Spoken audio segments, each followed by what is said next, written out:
Alex, focus for your squad. I take it you've not had your troubles to seek with injuries as well, but in terms of some of the guys coming back, and Stephen Fletcher jumps out first all up in a year. Yeah, I spoke to him this morning, and he was keen to join up, so he's in good form. He's been out for a long time. We were pretty conscious that he possibly felt he needed to, well, we felt he needed to get more games under his belt start of the season, and he's done that. And when we had the call-offs, with no hesitation to call Stephen, and here he is, so it's great, good news. How key is he's got 31 caps, so is that, you feel he's got that experience? He's brilliant experience. He's a specialist centre forward. It's it's good news, I think, for the nation, and we've still got young strikers coming through like Ollie McBurney, so these guys can learn off people like Fletcher. Callum Patterson in as well. Are you pleased with the way he's playing down at Cardiff? Yeah, Callum, he'd never been out of my squad since I arrived in the job, and he's very versatile. Players, we played him as a wing back in the Costa Rica game, but we felt that he's been pretty effective in the middle to front over the games we played in Mexico and Peru, for instance, and he scored a lot of goals there last year. And now Neil's kind of done what you might call an emergency kind of manoeuvre when he's put him up front, and he scored a couple of goals against some big clubs over the last 3 or 4 weeks, and he's a bit of a threat. So he's a versatile player, and he's worthy of being in the squad. Do you have an idea of where you want to play him, or what, again, will that give you a lot of options? Yeah, it gives us options, because we played him in an attacking role in Mexico. If we didn't quite give him the service that I think he would have appreciated. So that's something that we would have to tactically work on and make sure if he was coming into the team in a kind of front area. But he's been very effective in the middle to front area for well over a season now. No Tom Cairn. Any reason behind that? Just the fact that Tom's not played many games. He's needs to find the rhythm again, and we've obviously got a plan and the way forward, and Tom is going to be in our thoughts, for future games. Have you spoken to him, and has he committed himself to Scotland? I've not spoken to Tom as yet. As I said, he just come back from injury. He was on as a substitute last night, and he actually did a pretty decent game. He's very easy on the eye with the ball, and it's something that obviously we would like to have within our squad. Is there a worry that he still might go to England? Well, I'm not going to comment on Tom. I'd rather concentrate on the guys that are in the squad and really believe and trust in these guys to get us the results that we crave, and there's nothing else matters really. Scott McTominay, is there any reason for his? He's not been playing. He's not had much action. He's still a young guy learning the trade, and it's great to have him on board. And I think he'll be a future star if he continues to, progress the way he has at Manchester United. Given how important the two games coming apart, is it vital for you in that sense that you need to have guys who are sort of battle hardened this season, playing regularly, that can come straight into your side and make a contribution? Yeah, I think that's a really good way of putting it.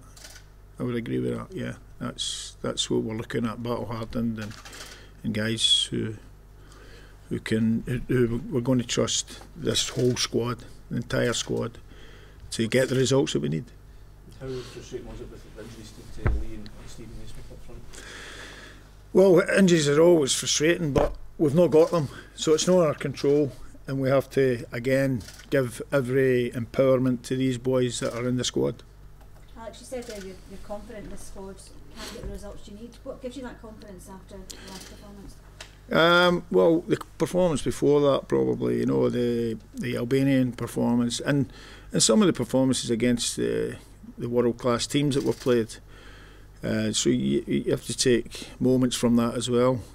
But it's taking forward the stuff that we saw in the Albanian game, and I've got an idea of what I want to do, and we must let the players know exactly what they have to do for these two games. The was a lot of criticism after the last game.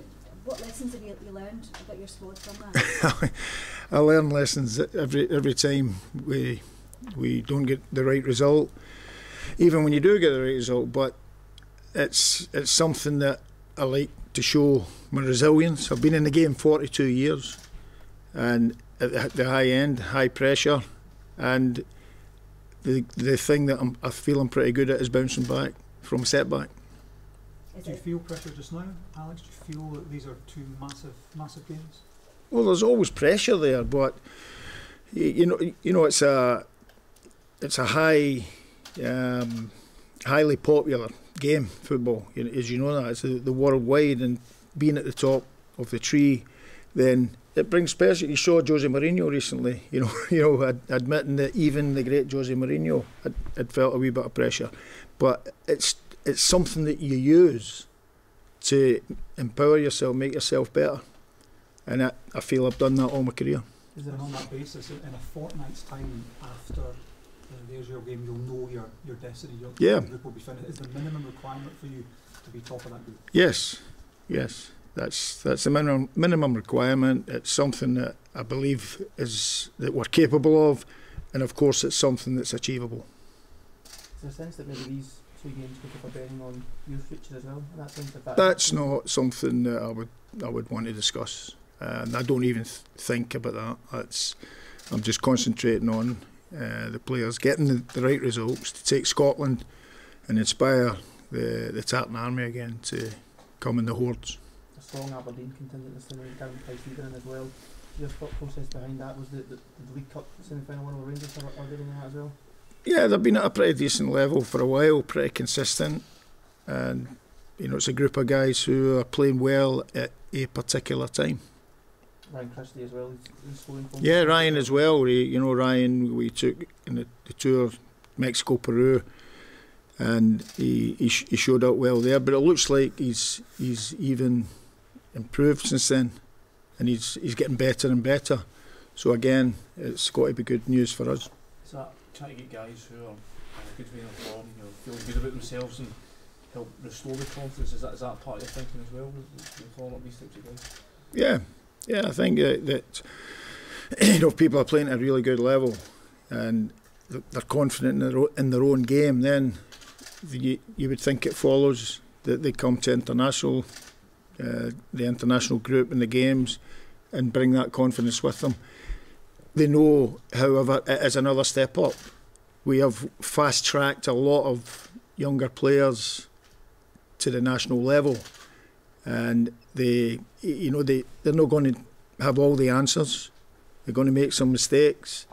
It's where we are in the kind of international field at the moment, and now is the time that we, as you say, get these robust players, the players that are battle-hardened for these 2 games. Have you had any update on the situation with Lee Griffiths? I know he's not been back in with the Celtic yet. Again, it's not something that I really want to discuss. When I've got to pay respect to a bunch of guys here who we need to get to really big results for. Suffice to say that I did have contact with Lee, and it was very positive. When you spoke to Stephen this morning, how excited is he to be back involved in the setup, and you sense the hunger from him to be back involved? Yes, excuse me. Right away, the first thing he says was, I said, would you like to play for Scotland again? Because I wasn't sure, where he was with the past. I know that he played for Gordon, and there was other things in the past. And the first thing he says was, I'd always love to play for my country. And that every one of these guys want to play for Scotland and do Scotland proud. And that's, the goal over the next 2 weeks is to achieve that. Alex, Callum McGregor's been quite a good player for you in your time with Scotland this time around. Is he a doubt for you in any way? I understand he might have a rib problem. Are you expecting he might have to withdraw? Or? He's not cleared yet. He's not fit to play yet, but we'll know that. We should know that by the weekend. Kevin McDonald, did he have an issue last night? He had a small issue as well. We understand that he'll be getting some kind of treatment this afternoon, and again we hear it should be okay, but you never know.